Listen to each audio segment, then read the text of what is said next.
Bonjour, aujourd'hui on se retrouve pour un nouvel épisode d'Apprenons le japonais avec Animal Crossing. C'est donc l'épisode 3 et je vous avoue que j'étais un petit peu coincée pour cet épisode parce que j'avais choisi une partie de l'histoire qui était courte dans le sens où il se passait pas beaucoup de temps, mais je suis tombée sur un personnage extrêmement bavard. Du coup il va falloir le couper en deux. Et je me retrouvais avec la première partie qui était super courte et la deuxième partie qui était beaucoup plus longue. Du coup ce que je vais faire, c'est qu'on va faire la partie de l'histoire d'aujourd'hui et puis après on va corriger ce que j'avais proposé comme exercice dans le groupe Facebook qui est associé à la série de vidéos dont vous pouvez trouver le lien comme d'habitude dans la description de la vidéo. Parce que la semaine dernière du coup je vous avais dit que j'avais sauté un tout petit bout de dialogue et que il fallait être sur Facebook pour savoir pourquoi. En fait, ce que j'avais proposé, c'était que les membres du groupe Facebook pouvaient essayer de décrypter par eux-mêmes les dialogues et que j'allais corriger après. Il n'y a eu qu'une seule personne qui a été suffisamment courageuse pour le faire. Je suis pas fière de vous. Je plaisante. C'était pas un passage évident et il y avait beaucoup de pièges dedans. Du coup, je pense que ça vaut le coup de le faire aussi en vidéo. Donc on va faire ça aujourd'hui. Je rappelle encore une fois qu'il y a un article dans la description de la vidéo qui recense tous les mots de vocabulaire qu'il y a. J'ai aussi pris en compte du coup vos retours par rapport à la semaine dernière parce que l'épisode de la semaine dernière était beaucoup plus difficile que les autres épisodes. Du coup, je me suis bien rendu compte que ça en a fait fuir beaucoup parce que cette vidéo-là a beaucoup moins de vues que les autres. Donc, j'ai décidé, pour que ce soit utile au plus grand nombre de gens possible, que je vais essayer de faire entre la difficulté vraiment, genre, comme la semaine dernière où c'était assez chaud, et les premiers épisodes que j'ai fait où j'expliquais vraiment tout en détail. Donc là, je vais pas tout expliquer en détail, mais j'ai quand même expliqué plus en détail que la semaine dernière. Comme ça, si vous connaissez pas, vous arriverez à suivre bien, et si vous connaissez, ça vous fera juste faire des révisions, ce qui n'est jamais un mal. Et désolée pour les bruits ambiants aussi, j'espère que vous entendez pas trop, mais ils sont en train de faire des travaux juste en face de chez moi. Il y a des avions qui atterrissent assez régulièrement, il y a mes voisins qui passent dans le couloir. Enfin, c'est juste une journée à bruit, aujourd'hui, apparemment. Oh, et aussi, j'ai eu un accident avec mon chocolat chaud. Ah, c'est une très mauvaise idée d'éternuer quand on verse le chocolat dans la tasse. Bon, du coup, on va commencer avec la suite de l'histoire. Là où on s'est arrêté la semaine dernière, Shizue, notre secrétaire de mairie, nous disait qu'il nous fallait une adresse de domicile pour pouvoir nous enregistrer comme résident du village. Et le problème, c'est qu'on n'avait pas encore de maison, du coup on n'avait pas encore d'adresse, du coup c'est pas possible. Donc elle nous a dit, parce qu'elle était occupée, qu'il fallait qu'on aille nous-mêmes dans l'avenue commerçante visiter l'agence immobilière. Et maintenant, on se retrouve dans l'agence immobilière avec probablement un personnage que vous connaissez. Alors... Hi hi, irashai danamo. Et c'est Tanukiti qui nous dit ça. Donc Tom Nook en français. Il s'appelle Tanukiti parce que c'est un tanuki, c'est un genre de raton laveur les tanuki. On se retrouve face du coup à notre premier véritable langage bizarroïde d'Animal Crossing qu'il faut pas trop prendre en compte du coup. Le danamo, on le retrouvera dans quasiment toutes ses phrases. Il va aussi dire damone ou damo juste. Et ça n'a pas de valeur sémantique, c'est juste que les créateurs du jeu ont fait que tous les tanuki dans le jeu parlent comme ça, en rajoutant des danamo à la fin de leur phrase. Et c'est juste pour leur donner un peu de personnalité. Autre chose, dans cette réplique, le irashai, dans la vraie vie, on ne dit pas irashai, on dit irashai mase, et c'est ce qu'on dit quand vous rentrez dans un magasin. C'est les employés du magasin qui vont vous dire ça pour dire « Ah, bienvenue ». Mais du coup, si vous avez un travail au Japon, dans une boutique, dites pas irashai, hein. Dites irashaimase. Ah, Okyaku-san, atarashi sonsho-san da amone. Pareil, Okyaku-san, on entend beaucoup plus Okyaku-sama que Okyaku-san. Kyaku c'est un client et Okyaku-sama c'est une façon de s'adresser au client poli. Il y a le O et il y a le sama. Okyaku-san c'est vachement plus familier et du coup ça s'utilise pas trop. Voilà, du coup c'est que du vocabulaire qu'on a vu la semaine dernière. Je rappelle, Soncho c'est le maire. Ça va être un mot que vous allez voir tout le temps en jouant à Animal Crossing parce que vous êtes le maire ou la mère. Du coup, voilà. Atarashi Soncho c'est la nouvelle mère. Yakuba no Shizu-chan kara hanashi wa kiiteru n da namo. Yakuba c'est la mairie, pareil il va falloir que vous vous en souveniez pour de vrai celui-là. On m'a posé la question la semaine dernière, la différence entre Shiyakusho et Yakuba, qui sont tous les deux des mots traduits par mairie, c'est que Shiyakusho, c'est la mairie d'une ville. Et donc, si vous habitez au Japon, je pense que dans 99,9% des cas, vous allez aller au Shiyakusho plutôt qu'au Yakuba. Yakuba, c'est vraiment une mairie d'un bled super paumé où il y a genre 5 habitants au fin fond de la montagne. À peu près. Du coup, ça s'adapte bien à Animal Crossing. Le reste de la phrase, je pense que ça devrait aller.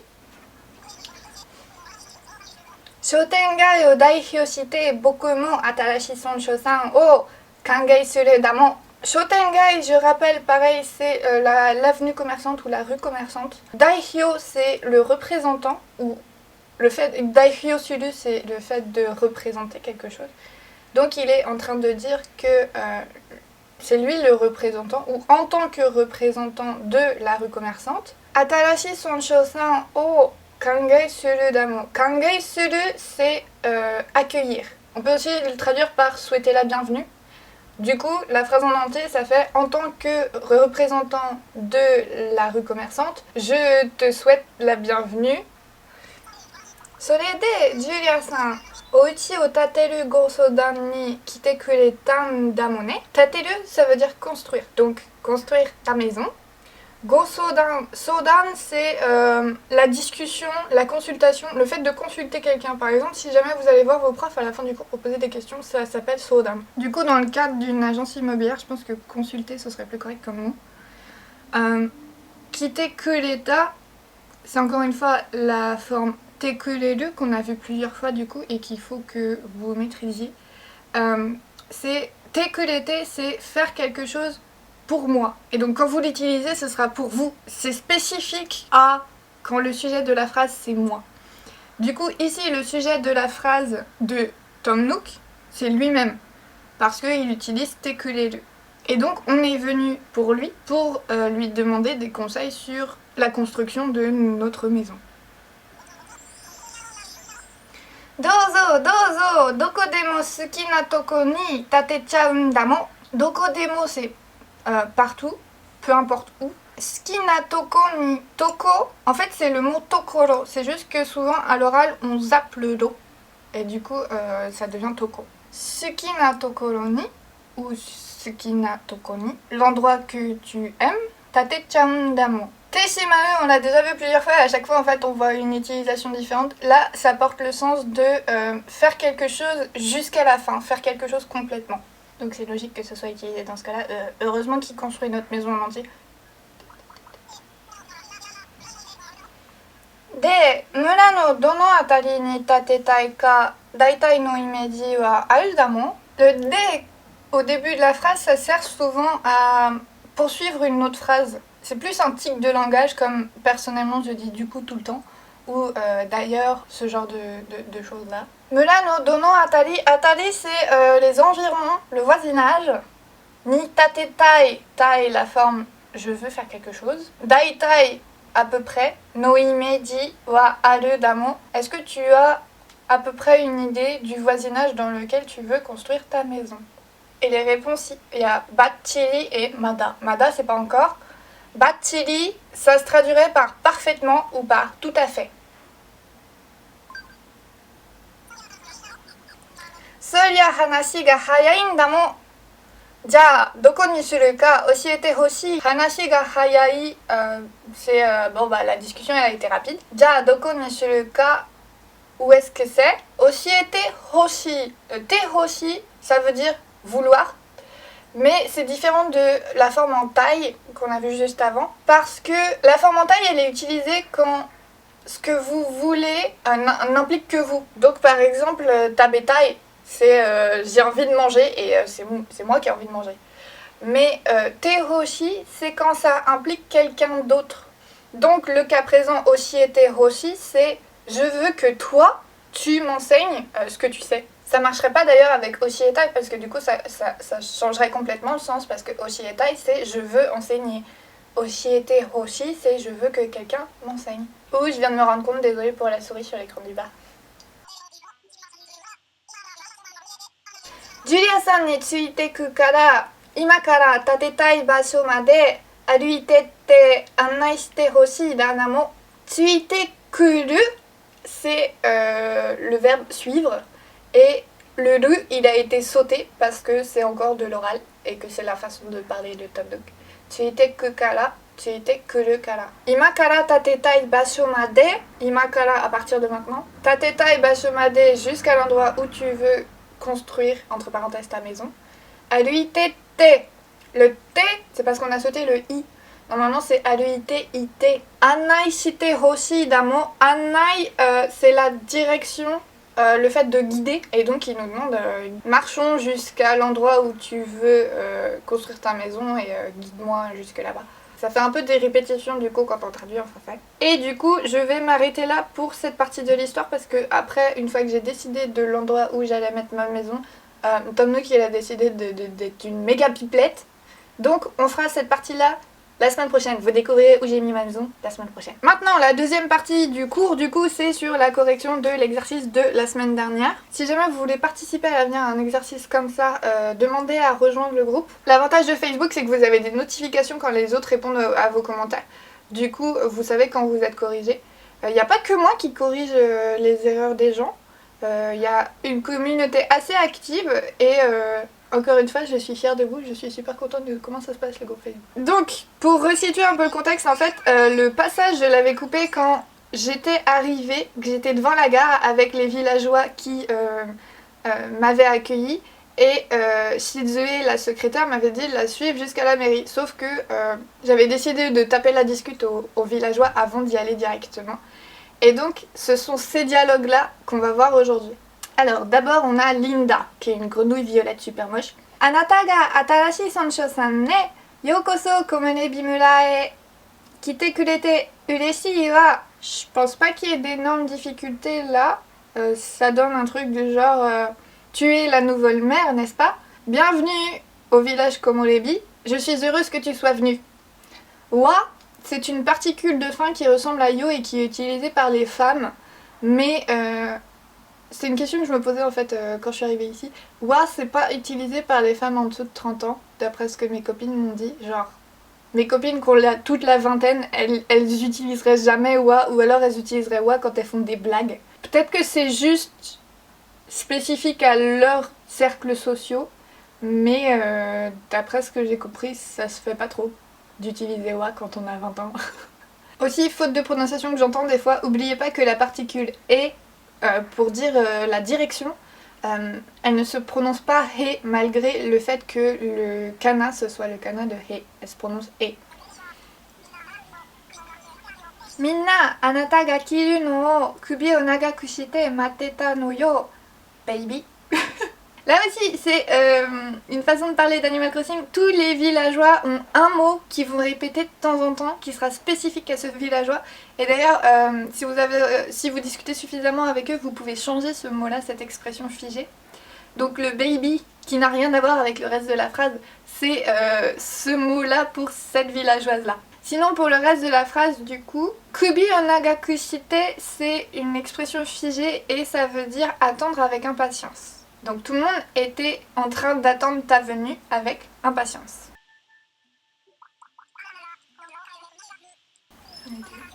Anata nara kono mura o kaeraresou na ki ga suru. Onna no kan yo. Alors, nara c'est la condition, donc si c'est toi. Ce village, kaeraresou, quand on rajoute so à la place de la fin d'un verbe, c'est que ça a l'air de. Et qui? C'est un sentiment, un air, une impression aussi. Donc on a l'impression que ce village va pouvoir changer, ou que ce village va changer. Onna no kan yo. Onna no kan, c'est l'intuition féminine. Alors ensuite, deuxième villageois, qui s'appelle, je pense que ça se lit Ichigo. C'est un peu un piège de comment traduire son nom. Je sais pas si on voit bien sur la vidéo, mais il a un casque avec une visière et il a un maillot qui ressemble en fait au déguisement des Power Rangers. Hasard total et un petit peu spoil avec ce qui se passe dans la suite, mais comme on la verra dans ce genre 6 mois. J'ai un deuxième villageois qui a du coup emménagé quelques jours plus tard dans le village, qui s'appelle Nigo et qui a un écureuil et qui a le même genre d'uniforme avec le même genre de casque. Et je sais qu'il y a un éléphant aussi qui est vert du coup et qui s'appelle probablement Sango. Du coup ces 3 personnages là en fait c'est un peu comme les forces bleues, forces rouges, forces jaunes des Power Rangers. Et du coup si on veut traduire son nom, que ça ait du sens et que ça fasse référence au même genre de truc, je l'aurais plutôt appelé Force 1. Même si techniquement Ichigo ça veut dire rang 1. Et donc il nous dit Sancho, komore bimura ni yokoso. Mazu wa mura ni training jo o tsukutte kurei yo. Sorekara. Alors, training jo, c'est un endroit pour l'entraînement, donc genre ce qu'il y a dans les parcs par exemple pour faire du sport. Je sais pas comment ça s'appelle. Un endroit pour la gym, je sais pas. Donc il est en train de nous donner un ordre parce que la forme en e, donc kure, tout seul, c'est un ordre. Et donc la traduction ça ferait eh bien d'abord il faut construire un endroit pour l'entraînement dans le village et puis ah oira to shita koto ga ikinari tobashisugi datta na to. Et là il se surprend lui-même à avoir été un peu brusque.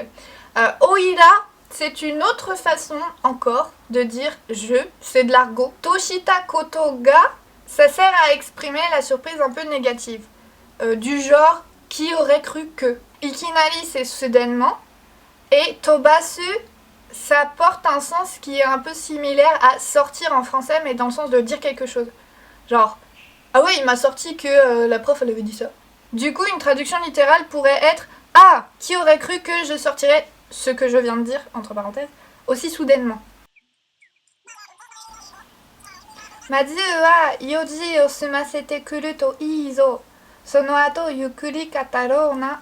Yoji, c'est des choses à faire, des événements, des trucs qu'on a dans son agenda. Sumaseru, c'est finir, terminer. La traduction, ce serait il faut d'abord que tu t'occupes de ce que tu as à faire, on pourra en parler après. Et enfin, le 3e villageois à qui j'ai parlé. Ya, atarashi Sancho-san, komore bimura ni irashai. Là, le irashai, il me choque pas parce que Rodeo n'est pas un employé d'un magasin dont je suis le client. Donc encore une fois, ah, bienvenue, chère nouvelle mère. Kimi no toujou shin eiga star mitai de kakkoyokatta yo. Shin, c'est le mot scène en anglais. Tojo Shin, c'est la scène d'apparition. Mitai, c'est qui ressemble à, quand vous le rajoutez après un nom comme ça. Eiga Suta, Suta c'est une star. Et Eiga, c'est un film. Donc, comme une star de cinéma.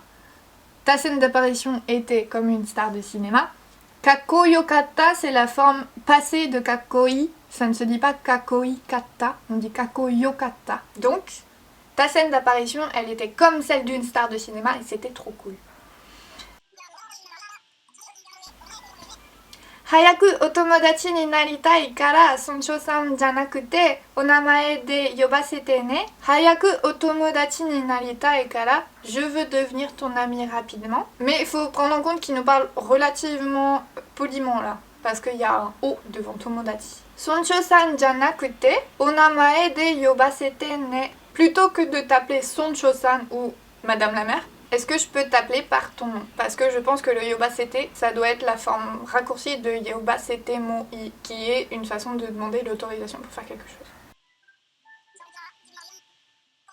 Soreja, Julia-chan, kore kara yoroshiku, Sasugani. Sasugani, c'est la façon de parler de ce personnage-là, il le dit tout le temps, ça n'a pas franchement de sens là où il l'utilise, mais Sasuga, c'est un mot utile parce que ça veut dire comme prévu. Par exemple, si votre pote japonais vous dit qu'il adore le riz, vous pouvez répondre Sasuga. Parce que, ah oui, bien sûr, bah oui, c'est évident. Enfin, c'est clair, je m'y attendais. Et kore kara yoroshiku, c'est une phrase qui est utile quand vous rencontrez quelqu'un et que vous pouvez lui parler de manière familière. Du genre quelqu'un du même âge que vous, quelqu'un qui est dans la même classe que vous, ce genre de situation. Ça se traduirait par enchanté, mais ça veut plutôt dire genre à partir de maintenant, prenons soin l'un de l'autre. C'est une traduction extrêmement lourde et du coup en français on dirait juste enchanté, mais on l'utilise dans des situations où on dirait pas enchanté en français parce que enchanté ça reste quand même, j'ai l'impression que ça reste genre dans des cadres vachement polis. Et personnellement j'ai jamais dit enchanté à quelqu'un de mon âge ou quelqu'un de ma classe quand je lui ai parlé la première fois. Et du coup, à la fin, Shizue, que du coup on savait pas encore comment elle s'appelle, nous dit Ça, Madzu wa Yakuba e ikimasho. Bon, d'abord allons à la mairie. Et du coup, je finis cet épisode là-dessus. J'aurais dû le dire au début, mais comme d'habitude, vous pouvez écrire les notes que vous avez prises pendant cette vidéo dans les commentaires. Comme ça permet aux autres abonnés de pouvoir vous corriger et à moi si jamais je trouve le temps. Mais en ce moment c'est un peu chaud parce que je poste des vidéos quasiment tous les jours. Et du coup, répondre à tous les commentaires en plus de monter les vidéos, c'est genre un peu compliqué pour moi. Mais petit à petit, je réponds aux commentaires. Donc je finirai par arriver au vôtre. Dans tous les cas, je lis tous les commentaires. Si je vois qu'il y a une grosse faute ou si je vois que vous avez une question et que vous savez pas du tout comment répondre, je vous répondrai. En général, je réponds plutôt à celle-là en priorité. Donc voilà. Je vous retrouve la semaine prochaine du coup pour la suite de l'histoire où vous pourrez découvrir où est-ce que j'ai mis ma maison. Salut!